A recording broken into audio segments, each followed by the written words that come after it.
We have reached the part of the podcast where we're going to talk some XFL, and who better to come on than the man, the myth, the legend, XFL Jim. Jim, how you doing today, my man? Glad to be here, Uncle Rico. I am loving life. We had a good week last week. Came out ahead. We almost got that Guardians plus 350 home, which would have been great. They're in a position to win. Defense is lights out. If you watched us on Spring Fever, I think the comment Jim made hit the nail on the head. They're good from 20 to 20, but inside the 20, this team's just an utter train wreck that can't score.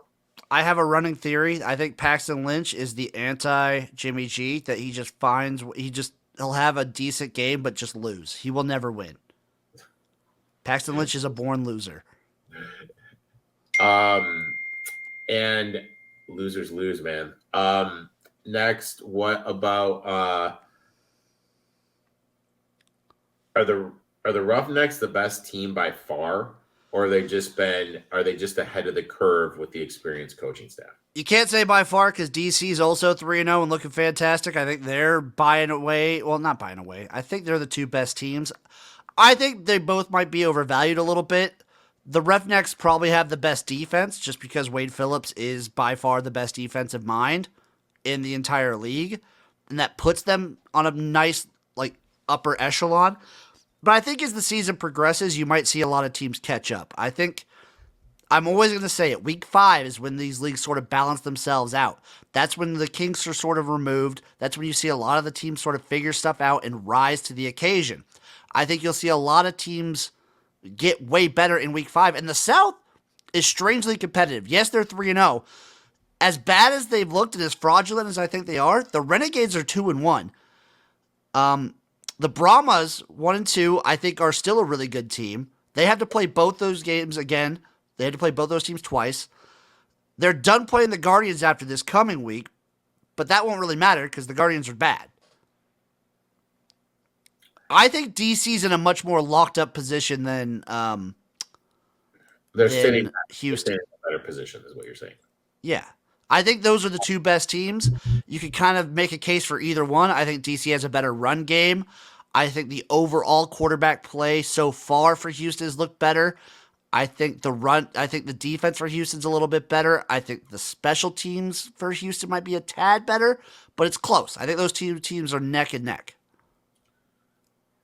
Now, we have some interesting matchups in week 4. We had some bigger point spreads. And the first one we're going to talk about is the biggest one. I'm going on our friends on Bet Online. Over unders 37.5. And the Roughnecks are laying 8.5. It's juiced to minus 115. That kind of suggests this is going to go up to 9. That's a lot of points, Jim, but where's your head? I don't think the Guardians are as bad as they were week 1. I think that's the worst we're going to see them. I think the Roughnecks, they've shown that they can kind of be in games with teams that I don't think are that great. You saw in the Renegades game, they kind of looked a little vulnerable. And then you saw last week, San Antonio kept them scoreless in the second half. Yes, they were up a ton, so they didn't need to do much. But if Orlando doesn't have the offensive just disaster that they had in week 1, I think they can stay close. I think this line's too big. I think they're going to be able to stay within the number, and we need to understand something. You can score a 9-point touchdown. Yeah. As crazy as it sounds. So there is going to be some stuff where you can't sneak in through the back door. I think it's going to be completely open here. So I absolutely love the Guardians at 8.5. I'm going to wait to see if I can get it at 9, though. Do you know what I want, though? You know what I'm going to wait for? What do you want? I really want Houston to get the ball first and go down there and score. I bet you get a 10 right away. I bet you get like a 10, 10.5 right off the bat. Okay. You can do. So you're going to wait? You're going to try to live bet? I will be taking, if it gets to 9, I'm going to take the Guardians plus 9. I'm also on the over, but I will also be live betting. Okay. Next game. Seattle Sea Dragons laying 4.5, over under 40.5 against the San Antonio Brahmas. What say you, my friend? Give me the over in this one. I like both offenses quite a bit. I think San Antonio has a little bit of a bounce back spot offensively after playing the toughest defense in the league. I don't think Seattle's anywhere near defensively as good as Houston. And give me The Brahmas plus 4.5. The Seattle Sea Dragons, they looked good last week. They looked real good. But they've played in a lot of close games, and they had to come back in that game. I like the San Antonio Brahmas quite a bit. I think they're a very well-rounded team. I think they kind of get a nice run game going. I like the plus 4.5. I will also probably be taking like a first half line of I'll take a plus anything in the first half. I might take a little money line first half. But I think the Sea Dragons win. I think they win in a close one. I think Seattle fans show up for a Saturday night game. Yeah, I think this place will be a little bit more packed than it was last game. I absolutely love the Brahmas, like you, and I think they're capable. I think they could. It wouldn't shock me if they pulled off the upset because I like their defense and I like their running attack, and I think you can run on Seattle. It wouldn't shock me either. Next game, we have the Battlehawks laying 4 over under 36 against the Renegades. St. Louis is going to be coming home, my friend. I mean, Jesus, dude. Tell me, how packed is that stadium going to be? It's going to be at least 30,000 people, Eric. I believe they're like posting a shutout. They don't have the upper echelon opened up right now because they don't want to just speculate, and that's probably a lot more concessions people to pay. But if they like ball out and sell out and have a huge crowd for this game, St. Louis is going to be crazy this year. I think it's going to be packed. People in St. Louis absolutely love their football. Huge home field advantage. I locked in the -3.5. You can shop around. There's a couple books that still have a 3.5 out there. We're using the bet online numbers. And I mean, I'm going to be on it for the first half too. I'm going to be all in on this Battlehawks team. First half and full game. I like that move. I'm also on the Battlehawks -4. I'll take that. And I'm going to take the over 36.5. You're going to take I think we see a little bit of improvement with Kyle Sloter week 2 for the Renegades. I expect the Battlehawks defense is not as good as the Guardians by just a smidge. But I like the Battlehawks -4. I like them in a bounce back spot. I like consistently the first 2 weeks, no turnovers. Last week, couple turnovers. I think we see a little bit of a regression here. But the Renegades have gotten the most turnovers of like any team in the whole league. So who knows? This team is incredibly lucky in their own regard to be 2-1. Last game, we got the Vipers the Vipers getting 6 against the DC Defenders. Over under is 42. Boy, that's a big number. What say you, my friend? It's a big number, and I think it might get bigger. I think DC is about at the tipping point for how high they will be. They are undefeated at home, even going back to 2020, which is pretty nuts. I'm going to go on the under, though, because I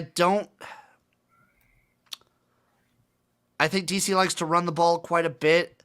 I know Vegas is terrible at stopping the run. I think they could get a lot done with Derek King. I think you see more of him in this game. I don't think, without passing the ball that much, I think an under is a good play here. It's a big number, and I want to take the Vipers. And I will take the Vipers. I think they cover that. I think they're a good enough team to cover that. I think DC wins, but I think Vegas keeps it close. Vegas looked pretty good with Brett Hundley in week 3. I think Vegas keeps it close. I think the quarterback play is going to be a lot better. I also think they're going to have some sort of answers for that run defense. I mean, that was absolutely humiliating, the run defense that they showed. I don't know, man. Like, Seattle ran all over them, and Seattle's not what you think of when it comes to a running team. I mean, you have to have something, dude. You have to have some sort of plan in there because you can't go out there like you did before, dude. I think when Derek King's in there, just stack the box and make him throw it. Like, he still hasn't shown that they're going to throw with him. I think, and I know you think, he can throw the ball, but the play calling isn't there. I mean, the play calling says they don't trust him to throw the ball, dude. That's it. Jimbo, I'd like to thank you for coming on, talking some XFL. I do have one quick question for you. Ask away. Biggest surprise of week 3?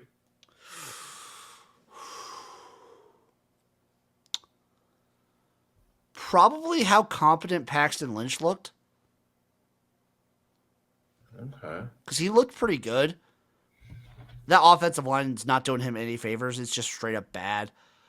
But the Guardians, I came away looking a little bit more impressed. Biggest disappointment, week 3? Second half of Houston? Like, how do you just score 0 points in the second half? I get you're up by a ton, but come on. Or the people's takes. My biggest disappointment is not football related. It's people's takes online, like boo-hooing the brawl in DC St. Louis. I love that shit. That is what the XFL is about. It's about emotion. It's about just like every game was chippy. The players were like going at each other verbally, sometimes physically. I love it. Embrace it. The XFL should embrace that. XFL rankings. Houston 1, DC 2. I have them written down.